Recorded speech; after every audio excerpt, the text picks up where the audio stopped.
Hey, it's simple, you're watching Thorin channel. Shut the fuck up, you fucking bitch. With Astralis having won the major, to add to the 4 other big international titles they have this year, they also won Blast Pro Series Istanbul, but I don't really count that as a big international title. A team that made the final and lost in 2 other big international tournaments. Overall, was in the top 4 of 8 big international tournaments this year. It's inarguable. This is Astralis' era. It's the age of Astralis. And yet I've noticed, even in their era, which now no one really seems to dispute in terms of experts, top players, you still hear creeping in the same excuses or arguments against Astralis, trying to downplay their dominance, their success, and them having this era. And I heard a lot of these arguments much more vocally and louder before they won the major, but I still hear some of them persisting. So we're going to address some of them. First and foremost, people will say, right, well, Astralis has benefited from other teams in the scene not having as good a lineup as they should have, or not having the right lineup, or not having a strong enough lineup, which on the surface at times during the year seems like there's something to it. But consider that we've now had this Astralis lineup together for more than half a year. We've had them together for a solid amount of time. They've played many different tournaments. There's been a lot of influx of players coming in and out of these top teams, and yet they have continued to be the only coherent team to be at the top the whole time. So they came around with this lineup when FaZe still had Olofmeister and was still the number 1 ranked team in the world. They came around when FaZe had the stand-ins and was winning tournaments without Olofmeister. They're still number 1, while FaZe has gotten Olofmeister back and played a whole bunch of lands and only won one of them, which is one that Astralis didn't attend. They played Mouse Spots when they had Stickle the first time, and they were a top team in the world, one of the highest ranked, winning tournaments, and were able to overcome them. They're one of the reasons why Mouse Spots made the player change themselves to get Snacks. With Snacks, sure, Mouse Spots won ESL New York. Astralis wasn't in attendance. At the other tournaments, Astralis was still the much better team than Mouse Spots. North made the player change, brought in Nico for 2 events, DreamHack Stockholm, they won that one, the major, they did terribly at that one, wasn't able to outplace Astralis except at the one tournament, one map basically decided that. MIBR, when they brought in Stewie 2K to repower the squad, didn't matter, Astralis were the better team. MIBR when they brought in Tarek as well and cut Taco, who people thought was a liability because of his low fragging numbers, didn't matter, Astralis still the number 1 team, still the dominant squad. You look at squads that haven't even made player changes. Team Liquid look like a fabulous team, making all these big international finals, would probably have won a bunch of titles, but Astralis is beating them. Na'Vi, very strong team. Sure, not a world number 1, but a very coherent style, fabulous map pool, have arguably the best player of all time. There's a guy who's already in contention for that. Easily the best player of the year, and arguably 2 of the top 5 players of 2018. Yet they're still able to beat these guys when it matters, still able to outplace these guys. These guys can't take the crown from them, can't deny them their era. So the lineup angle kind of fades away when you really look into the context of the top teams. So then let's look at the map angle. Since Astralis has probably the best map pool ever seen in CSGO, especially in the 7 map era, people say, well, that's it. See, they used to have Cobble as a permaban, so Cobblestone getting taken out, that's what let them have this godlike map pool, so that's the reason they've been dominant. Now, the problem with that theory is, first of all, this lineup was formed when Cobblestone was in the map pool, and when Cobblestone was in the map pool, they finished 5th to 8th at Star Series Season 4, which is the one where they lost to Na'Vi in the quarterfinals. And quite frankly, I thought Na'Vi should have won that tournament. Was very, very close to winning it on the second map of the final, but obviously lost to Mouse Spots. So they lost to the champion, what would have been the eventual champion. Next tournament was IEM Katowice, still Cobblestone the map pool. They lost to FaZe Clan in the semi-finals. FaZe Clan also looked like they were going to be champions of that event, but got upset by Fnatic. Then you go to DreamHack Marseille, the last tournament to feature Cobblestone, and this was the tournament where Astralis won it in incredibly dominant fashion. Most people will say this is when they became the number 1 team in the world. Sure, not in terms of ranking, that lags behind. You have to really get a bunch of placings in 2 or 3 months later, you get to number 1. But most people considered them the best team in the game. Cobblestone was available then. They just permabanned it. It was no issue for them. Then Dust 2 got added, right? Now that's been a very good map for Astralis when they played. They've only basically lost in one key instance in the final, actually, of DreamHack Masters Stockholm, which ended up costing them that title. Here's the question for you. Astralis has done fabulously on the new Dust 2 that's been added. How many other teams have mastered it? Close to none. Even the teams that are putting a lot of work and got it very good, like Big, they're not a good enough team to be a top 5 team in the world. FaZe Clan tried it, had to go away from it. They were losing it all the time. Mouse Sports were trying to pick into it. Didn't feel that confident in the end. Team Liquid split it sometimes and had their key losses on it. Na'Vi doesn't really like it, or at least didn't initially, and was losing all the time on it. Eventually got a little streak going. Probably going to think better of it themselves after this Epicenter final where they got banged out by FaZe. Who else has been as good on it? The fact that Dust 2 has come in the pool, Astralis has still been fabulous on it, very rarely ever lost on it. People can't just pick it against them, shows that the cobblestone angle doesn't really work. Because first of all, Astralis can play cash. If they'd have had to play cash instead and had cobblestone as their perma, I still think that actually that they would be pretty much almost as dominant in this scene. And actually, when you consider how good they've been on Dust 2 since it's come in, I look at the squad now where Magus joins the team, one of the best cobblestone players Denmark's produced.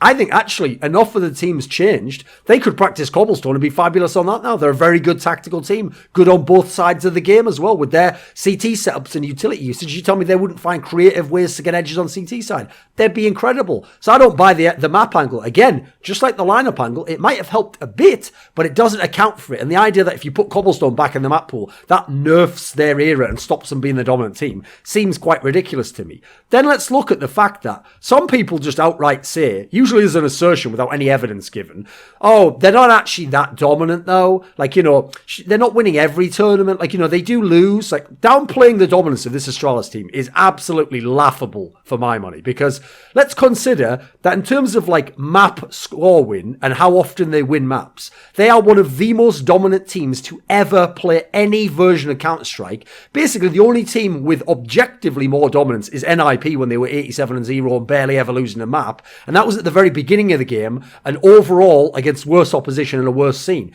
In the modern day, so let's say like end of 2014 onwards, no one's been close to this level of dominance that Astralis has been at. Remember that stat that people were citing, which right up until the first map of the DreamHack Masters Stockholm final, which is obviously after the player break, there was a period from, I think it was, let me think what it was. No, it was from I think it was from like February the 23rd at the last map of Star Series Season 4, which was their first ever LAN, through to the final of DreamHack Masters Stockholm in early September. So we're going from like February to September. They had never been held to less than 10 rounds on a map they had played. That is fucking bonkers levels of dominance. Fnatic, the Dream Fnatic of 2015, never accomplished anything like that. SK Gaming of 2016, nothing like that. SK Gaming and FaZe of 2017, nothing like that. Envious, LDLC, those great teams, nothing like that. Nobody except NIP's ever come close to that. And quite frankly, that's only because NIP had the 87-0 undefeated streak. After that, they lost games. So after the 87-0, a few months later, DreamHack Summer, NIP lost like 16-2 to Pimp and Nico and Glave's Western Wolves team at DreamHack Summer on Nuke. They're getting banged out there. Even NIP still in their prime, as it were, still in the period where they're winning the big titles. So people heavily underestimate how dominant Astralis has been, even on a map-to-map basis. Then people act as though just losing sometimes means they're not that dominant. I don't get that at all, because who are you thinking of in history that never lost? You're going to say NIP, right? 87-0 NIP. People always seem to think 87-0 NIP went from like August 2012 to either like late 2013, or some people think 2014.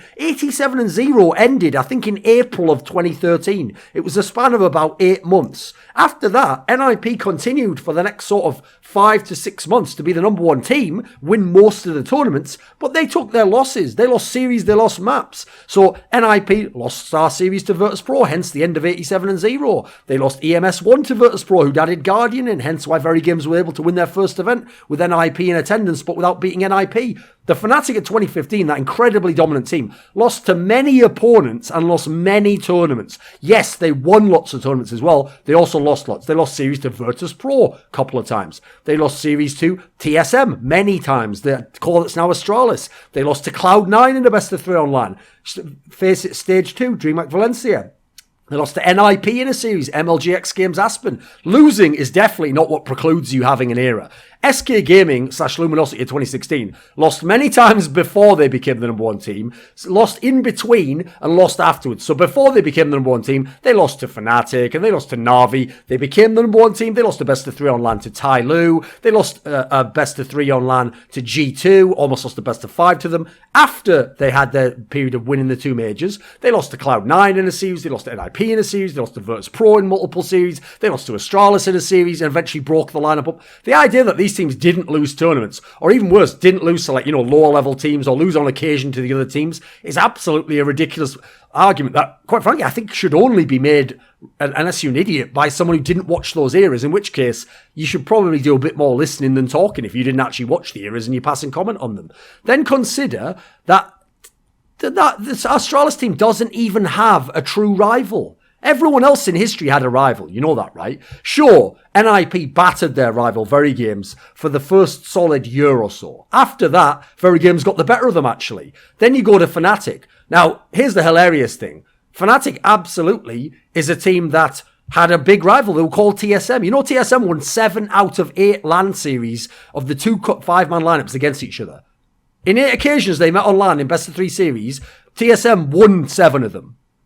Imagine if this Astralis team had lost to their key rival. So I guess over the entire period, it'd probably be Team Liquid or Na'Vi, or let's say FaZe Clan, because FaZe Clan at least was winning tournaments early on, right? Or Na'Vi. Imagine this Astralis team had won the same number of titles, but they'd lost 7 of 8 series on LAN to FaZe Clan or Astralis or Team Liquid. You think people wouldn't go fucking ham about how they can't possibly be the number one team? They can't possibly be the most dominant team. This can't possibly be their era. But Fnatic 2015, what many people consider the best lineup of all time, they're allowed to lose 7 out of 8 series to one of their key rivals. Exactly. This is a very disingenuous angle people take. Look at who Team Liquid, Astralis has beaten. They've beaten Team Liquid.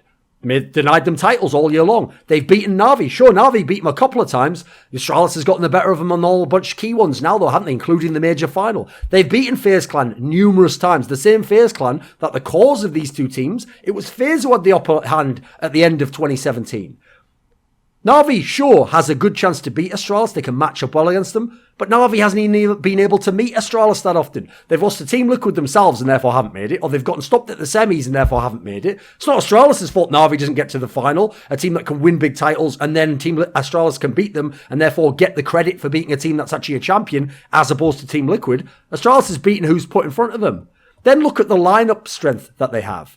Right? Yes, they have a fabulously well-rounded team. They have very good players at all positions. By the way, same situation they were in 2015 when they were TSM and they weren't winning everything. Now, here's the crazy thing. They have an era. They're the most dominant team in the world. They're one of the most dominant teams to ever play Counter-Strike. And they do not have, and have not at any point during this time span, had the best player in CSGO. Now, you go back at any of those other teams. NIP, they had Get Right. You go and look at Fnatic. They had Olofmeister. You go and look at SK Gaming. They had Coldzera. You go and look, if you want to count them, FaZe Clan.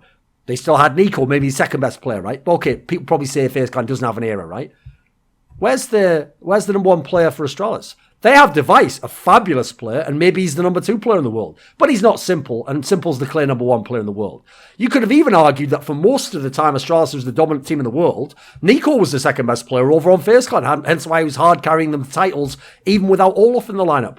Then you look elsewhere in the scene, we've got someone like Coldzera still a fabulous player.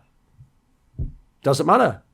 Astralis is still the best team. You got Electronic, one of the other best players in the world, plays for also one of the top 2 or 3 teams in the world. 2 players on their team that you can make a case are as good as anyone on Astralis. Astralis is still winning.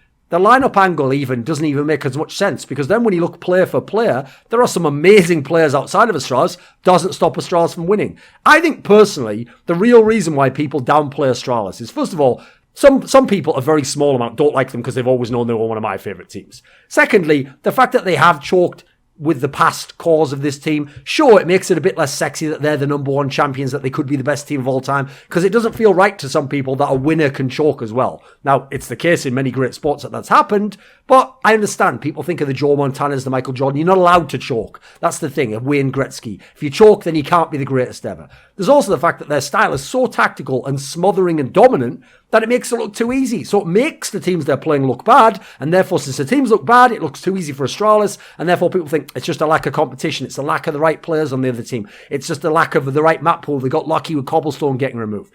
They make it look too easy, and in that sense, I'll probably make a separate video about this sometime. They remind me of George St. Pierre. Like, a lot of people, yes, he's in the contention for greatest fighter of all time, but a lot of people will always give someone else the edge for finishing an opponent, for placing tougher opponents, because the guy gets penalised for beating everyone. So a lot of the arguments against Astralis being the best, being an incredible team, quite frankly, are bunkum when you actually go and look at them in detail. There's a little grain of truth, and it's been exaggerated a lot by people who want to make out like this is not one of the top 5 teams to play this game, heading for number 1 of all time. This video was kindly supported by Andreas, Snazore, Westerlund, Dean Tanglis, Gardner Wilson, Landon Thompson, NateDOhDoubleG, Kyla Harris, Travis Greb, James Harding, Daniel Yordanov, VeXii, Robert Baxter, and a special thanks goes out as always to Jerky's Minion. Do you want to suggest a topic or a guest for my content? Would you like to ask me a question in my monthly AMA? Would you fancy a few teasers for what's coming up in my content? How about taking part in an esports discussion with me? We'll put your money where your mouth is and join the Scrilluminati today at the Patreon link in the description box below.